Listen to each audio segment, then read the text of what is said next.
High court के जज ने डीवाई चंद्रचूड़ को बुरी तरह से एक्सपोज कर दिया है। पूर्व सीजीआई की काली नीयत पर भड़के हाईकोर्ट के जज। सुप्रीम कोर्ट में क्या गजब की पॉलिटिक्स होती है उसका खुलासा अब खुद हाईकोर्ट के जज ने कर दिया है। तो आखिर तक वीडियो में बने रहिएगा क्योंकि इस वीडियो में कुछ बड़ा खुलासा होने वाला है। नमस्कार, मैं हूं आपके साथ अदिति और आप 4 PM देख रहे हैं। दोस्तों, पूर्व सीजीआई डीवाई चंद्रचूड़ को भगवान भी माफ नहीं करेगा।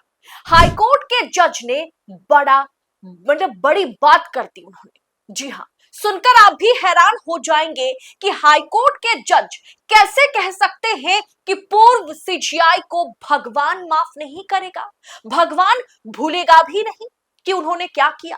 न्यायमूर्ति DV रमन्ना ने विदाई भाषण में, रिटायरमेंट स्पीच में जो कुछ भी कहा है उससे फिर एक बार जुडिशियरी की सच्चाई, न्यायपालिका की सच्चाई एक्सपोज्ड है। God does not forgive nor forget. MP Madhya Pradesh High Court judge says at farewell that he was transferred with ill intention. मतलब ईश्वर ना तो क्षमा करता है और ना ही भूलता है। मध्य प्रदेश हाईकोर्ट के जज ने रिटायरमेंट भाषण में कहा कि उनका बुरी नियत से तबादला किया गया था और यह तबादला कोई और नहीं बल्कि पूर्व सीजीआई डीवाई चंद्रचूड़ ने किया था। और रिटायरमेंट स्पीच में जज ने सीजीआई पद पर बैठे व्यक्ति को पूरी तरह से बेपर्दा कर दिया है। मध्य प्रदेश हाईकोर्ट के न्यायाधीश DV रमन्ना ने अपने विदाई भाषण में गंभीर आरोप लगाते हुए कहा कि साल 2023 में उन्हें आंध्र प्रदेश हाईकोर्ट से मध्य प्रदेश हाईकोर्ट में परेशान करने की नियत से ट्रांसफर कर दिया गया था। उस समय सीजीआई थे डीवाई चंद्रचूड़। दोस्तों, न्यायपालिका में करप्शन कोई नई बात नहीं है। 2014 के बाद से और 2019 के बाद तो पूरी तरह से न्यायपालिका राजनीतिक भ्रष्टाचार के चपेट में आ गई। सत्ता पक्ष के इशारे पर या फिर दबाव में फैसला आना भी आम बात है।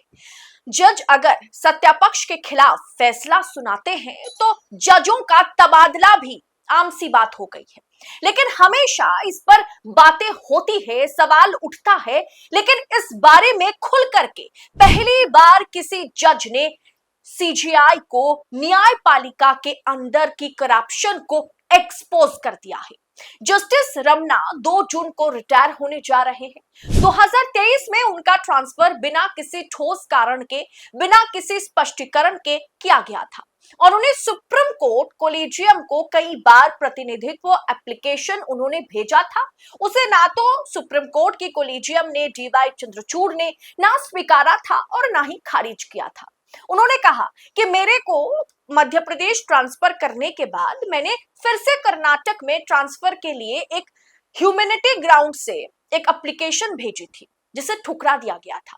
रमन्ना ने कहा कि मेरी पत्नी एक गंभीर न्यूरोलॉजिकल बीमारी जो कि साइकोजेनिक नॉन एपिलेटिक एक बीमारी है उससे पीड़ित है, जो कोविड के कारण मेरी पत्नी की ब्रेन में एक विकार आ गया है। डॉक्टर ने कहा था कि उन्हें बेहतर इलाज के लिए बैंगलोर में जो निम्स है हॉस्पिटल है, वहां निम्स हॉस्पिटल में जाना बेहद जरूरी है।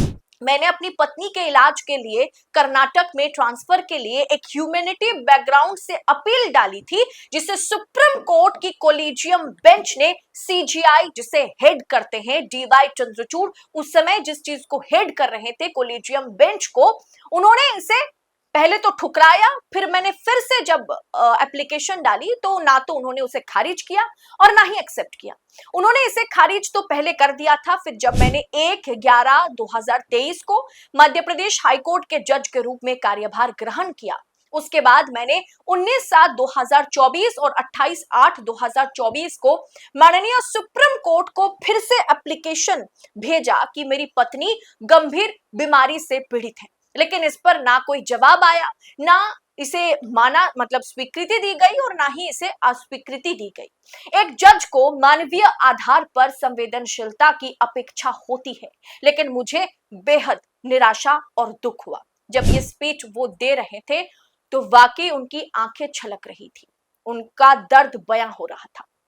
दोस्तों, रमना ने आगे कहा कि मेरी ट्रांसफर के आदेश दुर्भावनापूर्ण था, मतलब इल इंटेंशन से इसे किया गया था, मुझे परेशान करने के लिए इसे किया गया था, मुझे मेरे गृह राज्य से स्पष्ट कारणों से हटाया गया। मैं खुश हूं कि उनके अहम की संतुष्टि के लिए मैंने बलिदान दिया।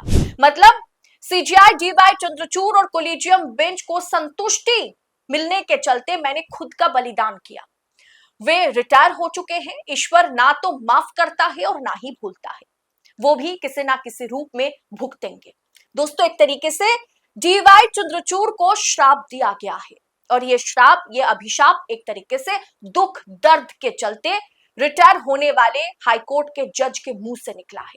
अब वे रिटायर हो चुके हैं, मतलब जैसे कि जज साहब ने कहा कि अब वो रिटायर हो चुके हैं, फिर भी भगवान उन्हें माफ नहीं करेगा और ना ही भगवान भूलते हैं। ये रिटायर हो चुके हैं मतलब पूर्व सीजीआई डीवाई चंद्रचूड़ की बात कर रहे थे जस्टिस रमना। अब चंद्रचूड़ रिटायर हो चुके हैं, लेकिन ऊपर वाला उन्हें माफ नहीं करेगा और कभी भी नहीं भूलेगा कि चंद्रचूड़ ने सीजीआई रहते हुए जस्टिस रमना के साथ क्या किया। उनका ट्रांसफर सुप्रीम कोर्ट कोलिजियम के उस समय के मुख्य न्यायाधीश डीवाई चंद्रचूड़, जज संजय किसान कोल, संजीव खन्ना, बीआर गवई और सूर्यकांत की सिफारिश पर किया गया था। लेकिन फाइनल डिसीजन हमेशा किसी भी बेंच में अगर सीजीआई मौजूद है, जजों की बेंच में, तो फाइनल डिसीजन एक तरीके से सीजीआई ही लेते हैं। अब ऐसे में दोस्तों, जुडिशियरी में करप्शन कोई नई बात नहीं है, मनमर्जियां चलाना ये भी कोई नई बात नहीं है। इसीलिए ना तो कोलिजियम पर पूरी तरीके से भरोसा किया जा सकता है कि जज ही जजों को नियुक्त करेंगे, और ना ही सरकार द्वारा एनजेएसी पर पूरी तरीके से भरोसा किया जा सकता है कि सरकार जजों को नियुक्त करेगी। एक आप कह सकते हैं कि ट्रांसपेरेंट जुडिशियरी इस समय देश के लिए बहुत ज्यादा जरूरी है। फिलहाल जस्टिस रमना ने जिस तरीके का आरोप डीवाई चंद्रचूड़ की बेंच, कोलिजियम बेंच पर डीवाई चंद्रचूड़ पर लगाया, जिस तरीके से श्राप उन्होंने उनको दी है, इस पर आपकी टीका टिप्पणी क्या है? कमेंट बॉक्स में अपनी राय हमारे साथ साझा कीजिएगा, और ऐसी तमाम खबरों को यूं ही लगातार पाने के लिए 4 PM न्यूज नेटवर्क के साथ बने रहें। फिलहाल मुझे दीजिए इजाजत। बहुत बहुत शुक्रिया आप सभी का। जय हिंद, जय भारत।